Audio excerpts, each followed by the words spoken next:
अनवर साहब, अगर एहतसाब की बातें हो रही हैं, अपेरेंटली यही लग रहा है कि जस्टिस इजाजुल एहसन ने अपने जो मुमकिन एहतसाब था उससे बचने के लिए उन्होंने रिजाइन कर दिया, लेकिन गवर्नमेंट ये कहती है कि अब हम इस फैसले के खिलाफ जाएंगे कि रिटायर्ड जजेस का एहतसाब नहीं हो सकता। एक आम आदमी भी यही सवाल करता है कि अगर एक पॉलिटिशियन रिटायर होता है, अगर उसका टेन्योर पूरा होता है, उसका एहतसाब होता है, तो वाई नॉट रिटायर्ड जजेस? वो क्यों मुबर्रा है इससे? कि सलमा, हमारे यहाँ जो निज़ाम की खराबी है वो क्या है? पहले तो आपने इदारों को अपने लिए इस्तेमाल किया, पोलिटिसाइज किया। माजी में देखा कि जो गवर्नमेंट थी उन्होंने अपने एक ये परसेप्शन डेवलप किया कि ये जजेस हमारे साथ हैं, उसकी वजह से तकसीम दर तकसीम होती चली गई, जिन्होंने इदारों को भी कमजोर किया और आपके निज़ाम को भी धर्म भरम करके रख दिया।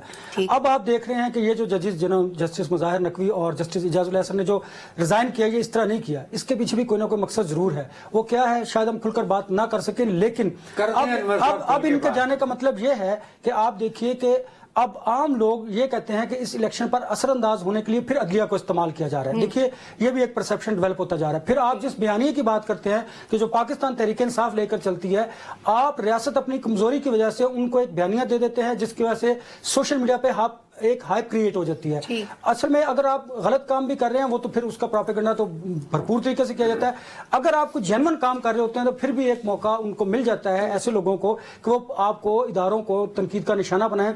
लिहाजा वक्त बड़ा मैटर करता है फैसलों के हवाले से, वो पॉलिटिकल फैसले हों या इदारों के फैसले हों। लेकिन एक बात अच्छी है, वो पब्लिक परसेप्शन के लिए है। या काजी साहब ने अपनी वो जो उनका एक परसेप्शन था आम लोगों में कि वो जब चीफ जस्टिस बनेंगे तो अच्छे फैसले करेंगे। मुशर्रफ साहब का फैसला उन्होंने जो किया है वो एक अच्छी बात है। वो अदलिया ने खुद पर माजी में जो लगे दाग थे उनको धोने के लिए शायद किया होगा, लेकिन उसके साथ साथ जो दो जजेस ने रिजाइन किया है ये फिर अदलिया पर सवालिया निशान है। लिहाजा इदारों में जब आप फैसले करते हैं वो बड़ा मैटर करता है कि आपने फैसले किस वक्त और क्या करने हैं। आपको याद होगा मैंने कहा था कि 9 मई के जो वाकयात है, अगर आप स्पीडी ट्रायल करके उन लोगों के खिलाफ कोई एविडेंस है तो आप सजा दीजिए। अब आप उनके खिलाफ अगर कोई काम करेंगे तो बिल्कुल पाकिस्तान तहरीक इंसाफ इसको प्रोपेगेट करेगी कि आप लोगों ने इसको सियासत के लिए इस्तेमाल किया है। लिहाजा हमें इदारों को सियासत से अलग करने की जरूरत है। जब आप इसको अलग करेंगे आपकी जमहूरियत भी पनपेगी, आपके जो माशी सूरत हाल है वो बेहतरी की तरफ जाएगी। जैसा डॉक्टर साहब ने कहा SIFC, देखिए ना, ये जो आपने वजारतों पर उनके खर्चात पर कट लगाया है तो ये किसी ने तो इनिशिएटिव दिया जब एस्टेब्लिशमेंट ने माशी सूरत के बारे में फैसले किए, जिसको जो निगरान आपका सेटअप है उसने ऑन किया तो हालात बेहतरी की तरफ चले गए। इसलिए अगर ये सियासतदान खुद काम करें और अपने स्पेस को एक्सक्यूज ना करें, अपना स्पेस ना छोड़ें, तो मैं समझता हूं कि ये काम वो बेहतर तरीके से कर सकते हैं। किसी और इदारे को फिर सियासत में मुदाखलत करने की अनवर साहब, आज के इस सेगमेंट में वैसे हमने सारा टाइम अदलिया वाले मामले को दिया, PTI का मामला बीच में रह गया कि वो अभी तक अपने बल्ले को लेके परेशान भी है, कंसर्न भी है, और दूसरी तरफ इस सारी लड़ाई के दरमियान ये जो अदलिया वाला मामला चल रहा है, पॉलिटिक्स से हटके अदलिया पे आ गया।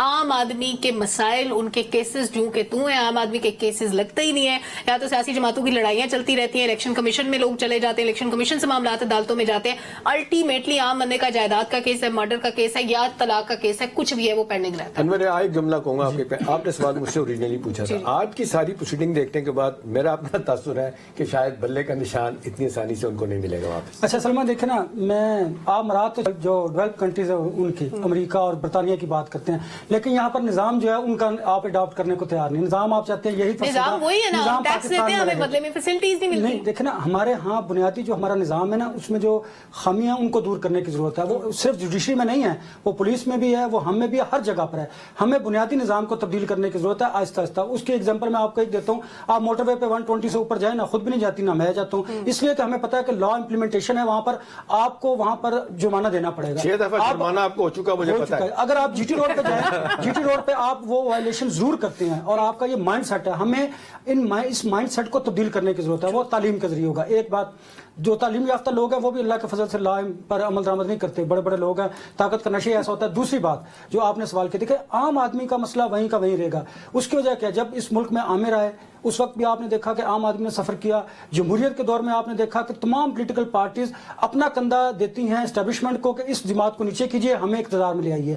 जब उनके जरिए आप इक़्तिदार में आएंगे तो फिर आप उनकी जो ख्वाहिश है उसको भी पूरा करेंगे और उनके जो किए हुए फैसले हैं उनको आप रद्द नहीं कर सकते। एक बात, जब दूसरी, तो फिर उसमें आम आदमी कहाँ गया। अब देखिए गैस के बिल्स, बिजली के बिल्स की तरह आ रहे हैं। आदमी कहाँ का एक शख्स जो 30,000 तनख्वाह लेता है, किराए के घर पे इस्लामाबाद या पिंडी में रहता है, वो कहाँ से बिजली का बिल देगा, गैस का बिल देगा, यूटिलिटी बिल्स के साथ साथ वो आम आदमी कैसे अपने बच्चों की फीस पे करेगा, कैसे अपना खाना पीना करेगा? ये तो कॉमन आदमी की बात है। ये अल्लाह ताला ये जो हमारे मुल्क पर रहम कर रहा है। इसी वजह से आपके यहाँ पूरे मुल्क में देख लीजिए क्राइम में इजाफा होता चला जा रहा है। जब बेरोजगारी, लॉलेसनेस बढ़ेगी तो इस तरह के क्राइम बढ़ते चले जाएंगे। आम आदमी का मसला उस वक्त तक हल नहीं होगा जब आपका मुल्क माशी तौर पर मजबूत नहीं होगा कि सियासी जमातें हकीकी तौर पर खुद फैसले नहीं करेंगी।